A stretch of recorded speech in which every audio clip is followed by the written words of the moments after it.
بسم اللہ الرحمن الرحیم۔ السلام علیکم۔ روشنی لائٹ چینل کی طرف سے میرے تمام ناظرین کو خوش آمدید۔ ناظرین اکرام، کرولش عثمان کی قسط نمبر 83 نارمل طریقے سے شروع ہوئی اور جیسا کہ ہمیں امید تھی کہ عثمان گندوز کو معاف کر دے گا تو وہی ہوا، اور پھر اس قسط کے آخر تک جاتے جاتے ڈرامہ اور ایکشن میں اضافہ ہوتا گیا۔ لیکن اس قسط کے حوالے سے مداحوں کی رائے کچھ زیادہ اچھی نہیں رہی اور اس کا اثر کرولش عثمان کی ریٹنگ پر بھی پڑا۔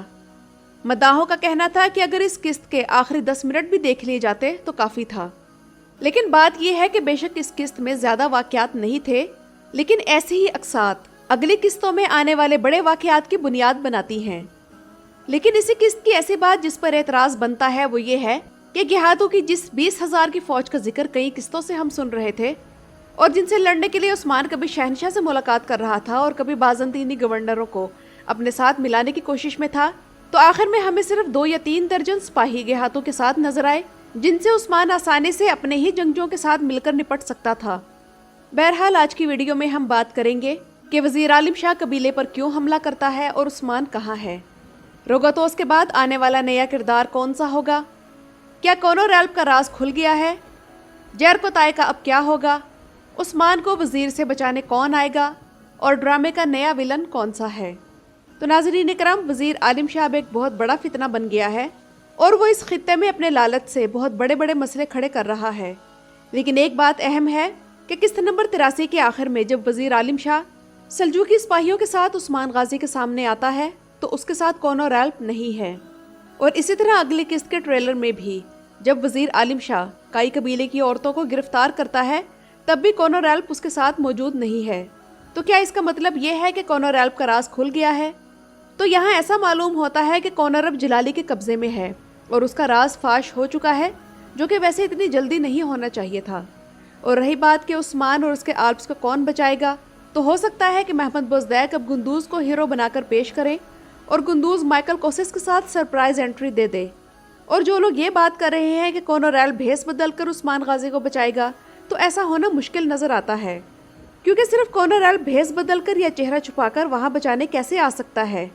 ویسے بھی کونو ریلپ کو عالم شاہ نے اپنے ایک جاسوس سے گفتگو کرنے سے پہلے کمرے سے نکال دیا تھا۔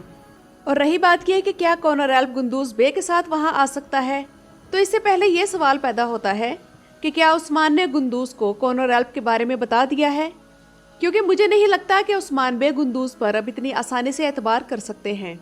اس لیے اس صورتحال میں اس موقع پر چند آپشنز یہ بھی ہو سکتے ہیں۔ نمبر 1 کہ وزیر عثمان بے کو قتل کرنے کے بجائے گرفتار کر لے اور عثمان کو کسی طرح فرار ہونے کا موقع مل جائے۔ نمبر 2 ملون خاتون کائی قبیلے کے جنگجوؤں کے ساتھ انٹری دے اور عالم شاہ کا مقابلہ کرے۔ نمبر 3 ہو سکتا ہے کہ اس بار آکچا کوجا کمرال ابدال کے ساتھ زبردست پرفارمنس دکھائے اور عثمان بے کو فرار ہونے کا موقع مل جائے۔ نمبر 4 یہ بھی ہو سکتا ہے کہ گندوز وہاں انٹری دے اور عالم شاہ کو کہے کہ عثمان میرا قیدی ہے اور اسے سزا بھی میں دوں گا، اور یوں وہ عثمان کو فرار کروا دے۔ اور جو مدعا یہ سوچ رہے ہیں کہ اس موقع پر سلطان مسعود انٹری دے سکتا ہے، تو ایسا نہیں ہو سکتا، کیونکہ یہ کوئی اتنا اہم موقع نہیں ہے۔ اہم موقع تو وہ ہے جب عالم شاہ عورتوں کو گرفتار کر لے گا، تو تب سلطان کی انٹری ہو سکتی ہے۔ اور عالم شاہ جو کہ ایک ہی وقت میں گہاتو، سلطان مسعود، بازنطینی تیکفور اور گنگور بے کے ساتھ ہے، در حقیقت ان سب کے خلاف چالیں چل رہا ہے۔ عالم شاہ کا منصوبہ یہ ہے کہ عثمان، گنگور اور گہاتو کو سلجوقی طاقت کے ساتھ ختم کر دیا جائے اور سلطان مسعود کو تخت سے اتار کر خود تخت پر قبضہ کیا جائے۔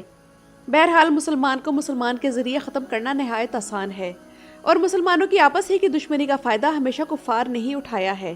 جیسا کہ اس قسط میں جب عثمان گہاتوں کو ختم کرنے ہی والا تھا تو گنگور بے اور عالم شاہ نے اسے بھاگنے کا موقع دے دیا۔ روگاتوس لاسکاریس کا کردار آفیشلی ختم ہو چکا ہے۔ بے شک یہ ایک اچھا کردار تھا، مگر تاریخی نہیں تھا بلکہ خیالی تھا، اور اب روگاتوس کی جگہ جو کردار آ رہا ہے وہ تاریخی ہے، یعنی کہ بلچک کے گورنر کا تاریخی کردار جس کا نام ڈیکنیس تھا۔ تو ناظرین اکرام، اب اس کی انٹری ہوگی، کیونکہ اسی کے دور میں عثمان غازی نے بلچک اور یار حصار کا قلعہ فتح کیا تھا، اور ایناگول قلعے کو فتح کرنے سے پہلے یہ دونوں فتوحات انہوں نے 1299 میں حاصل کی تھی۔ پھر اسی سال عثمان غازی نے الگ ریاست کا اعلان کر دیا تھا۔ اب بات کرتے ہیں گنگور بے کی کہ وہ کون ہے، کہاں سے آیا ہے اور اپنے کس بھائی کے سلطان بننے کے لیے راہ بنا رہا ہے۔